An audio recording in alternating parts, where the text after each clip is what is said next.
Chers amis, frères et sœurs, quelle joie pour nous de nous retrouver rassemblés ici pour célébrer le Christ ressuscité. Quelle joie de voir qu'il y a encore des jeunes qui croient au Christ et qui le célèbrent, contrairement à tant de voix qui s'élèvent et qui nous disent que dans l'Église, il n'y a plus que des vieux. J'ai beau dire le contraire, on a des fois du mal à me croire. Quelle joie, chers amis, de vous voir rassemblés, vous les 3 branches scouts, et que vous arriviez à découvrir, mais surtout à montrer aux autres qu'il y a plus de choses qui vous unissent que de choses qui vous séparent.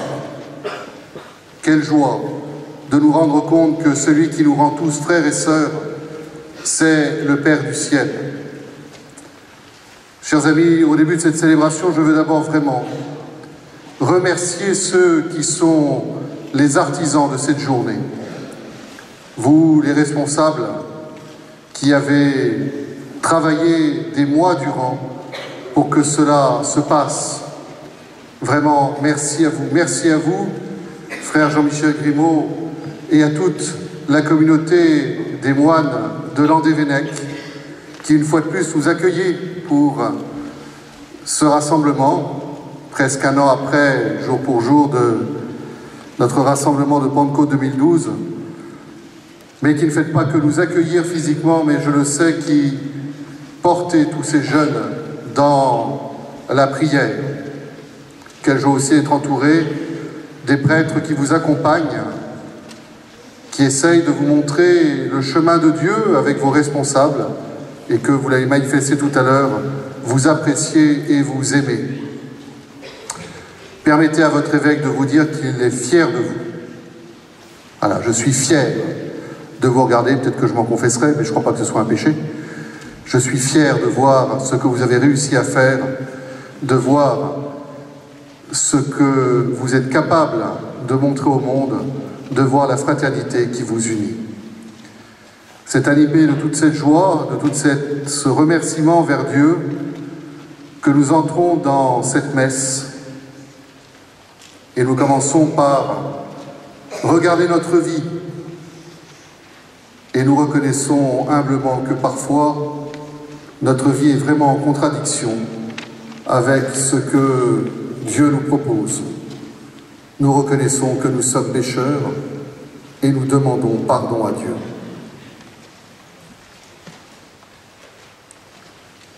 Je confesse à Dieu Tout-Puissant, je reconnais devant mon frère que j'ai péché en pensée, en parole, par action et par omission.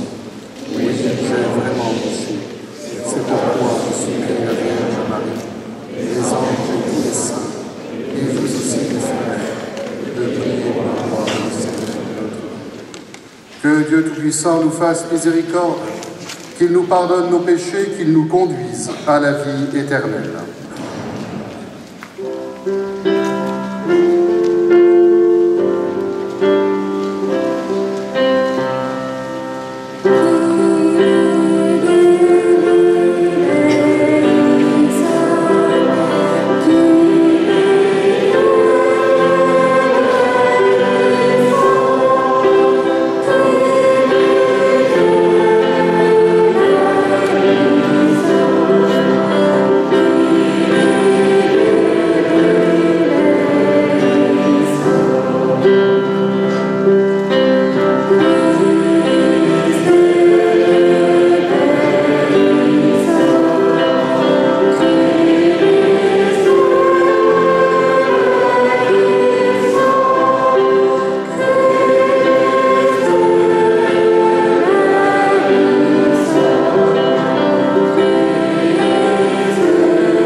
Et tous ensemble, nous chantons la gloire de Dieu.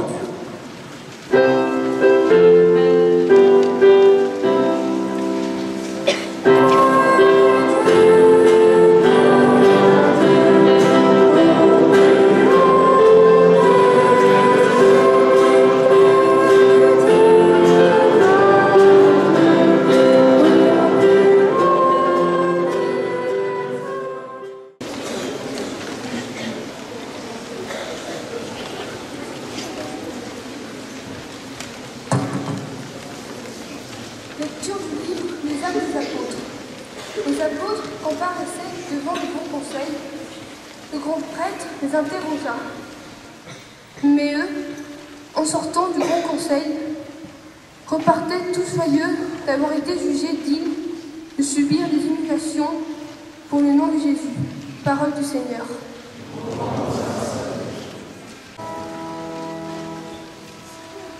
Je t'exalte, Seigneur, toi qui me relèves. Je t'exalte, Seigneur, toi qui me relèves.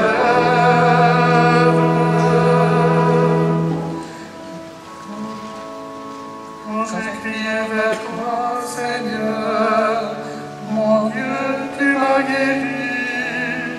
Seigneur, tu m'as fait remonter de l'abîme et revivre quand je descendais à la fosse.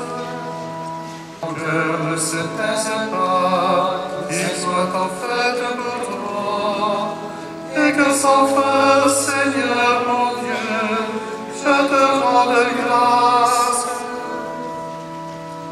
Je t'exalte, Seigneur, toi qui me relèves.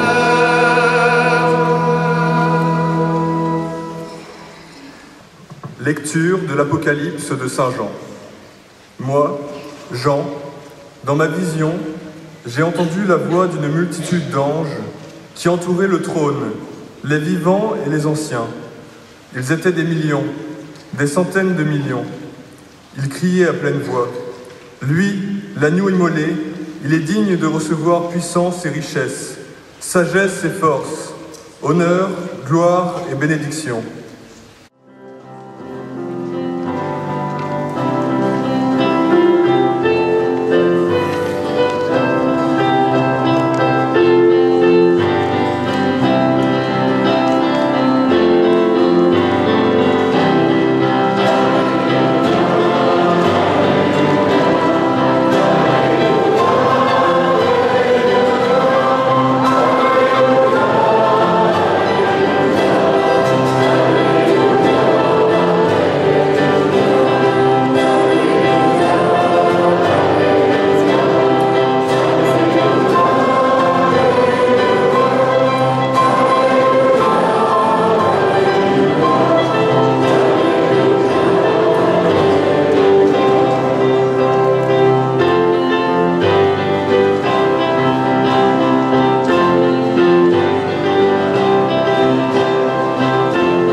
Le Seigneur soit avec vous.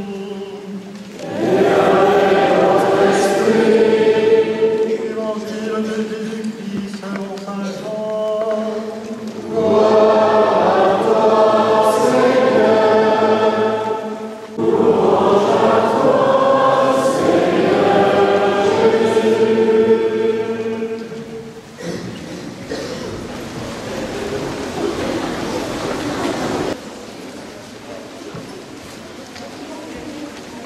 Frères et sœurs, croire, avoir la foi, c'est une histoire d'amour. La page d'évangile que nous venons d'entendre nous le dit à chaque mot.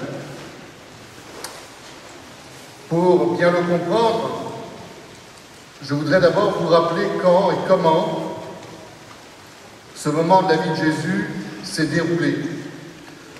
On est juste après la résurrection. Et Jésus est déjà apparu plusieurs fois à ses disciples. Et malgré les différentes apparitions, manifestement, Pierre et les autres apôtres ont du mal à croire que l'aventure continue. Finalement, la question qui se pose à chacun de nous est la suivante. Le Christ est-il vraiment la lumière de notre existence? Est-il celui en qui nous mettons notre confiance pour notre avenir? Celui qui ne déçoit pas, celui qui ne trompe pas? Est-ce lui la boussole de nos existences? Chers amis, personne ne peut imposer la réponse à ces questions. La réponse doit jaillir de votre liberté, de votre cœur et de votre désir d'aimer le Christ et de servir vos frères. Mais si vous choisissez la liberté dans le Christ, je peux vous garantir qu'il ne vous laissera jamais tomber et qu'il vous comblera de joie. Cet appel à suivre Jésus par amour, à l'aimer plus que ceci, s'il y en a parmi vous qui pensent l'entendre comme un appel à devenir prêtre ou à devenir religieuse, qu'il n'ait pas peur de répondre oui. Il y en a forcément parmi vous. Combien? Je ne sais pas. Lesquels? Je ne le sais pas non plus. Mais ce que je sais, c'est qu'il est sûr que parmi vous, il y en a qui ont compris au moins un peu que Dieu et son amour pouvaient changer quelque chose dans le monde, et même que cela pouvait tout changer. Il y en a parmi vous qui se disent, peut-être, pourquoi je ne répondrai pas à l'appel de Jésus? Cet appel qui te dit, suis-moi.